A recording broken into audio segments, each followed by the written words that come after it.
Hey, mathematicians. I just wanted to give a quick explanation of what this um, screener is. It says grade 5 unit 4 screener. This is your assignment.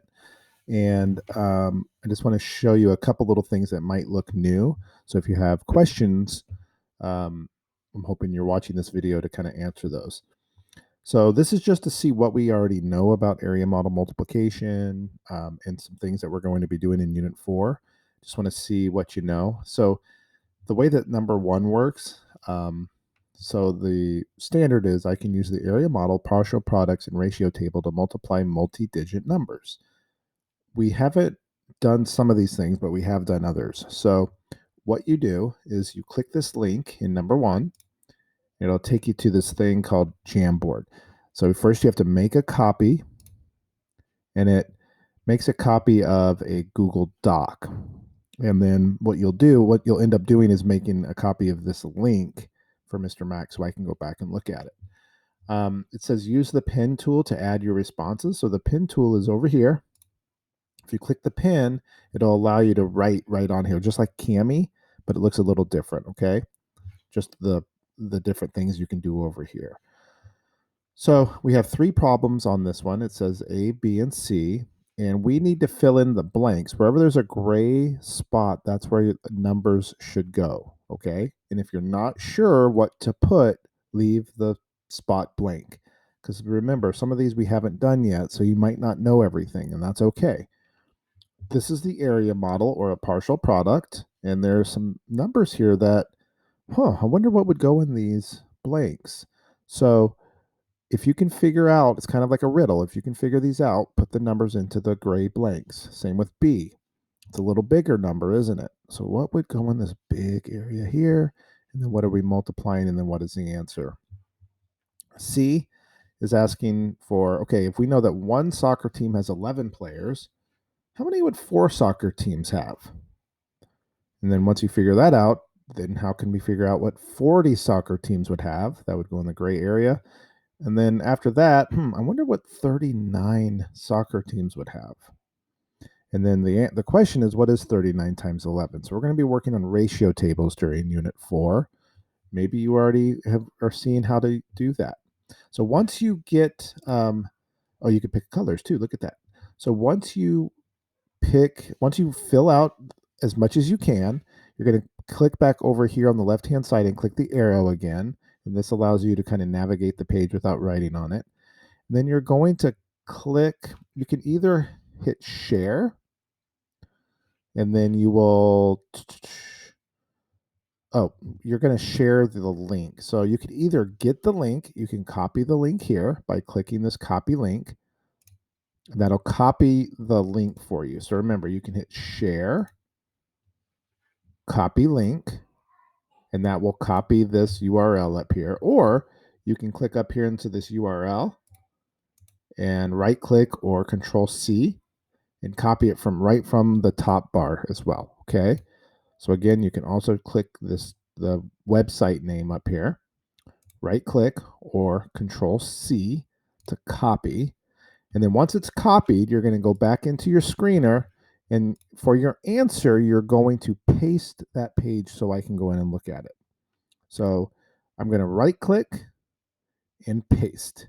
And then that URL or that web page that I just copied will go right there. Then Mr. Mac will be able to, or Miss Sampson or Mr. Finney we will all be able to go in and look at your answer. So again, instead of your answer, you're going to either push Control V, paste. Remember, Control V pastes, or right click if you have a mouse or your trackpad and paste that page in. Okay. So that's how Mr. Mac will see the answer. Number 2 is I can use multiplication to help me divide. So find the missing dimension. So I'm just going to let you figure that one out for yourself. And your answer will actually go here for number 2. Number 2B, same thing. Can you find the missing dimension? Answer will go here.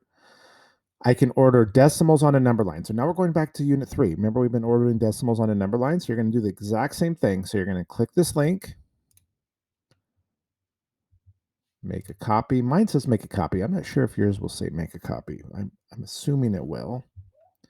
Takes a second to load. It's a kind of a big file.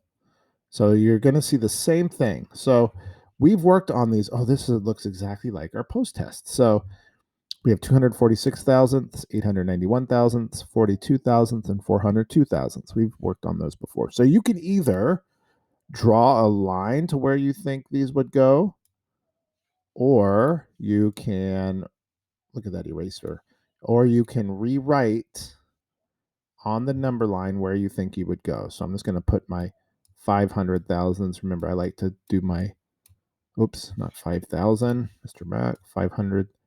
I like to always put my benchmark numbers to start off with so I know. So this is about halfway. This is 500. This one is really one whole, or it's 1,000, right? It's 1,000. So go ahead and number this, and then when you're done, you can either share it, copy link, come back over to the screener, number 3, and then you will paste that link right in there. I just push Control V for that one. Okay. So remember, copy link either up here or share it. Oh, that's the wrong one. Share it, or up here, copy, screener, paste. Okay.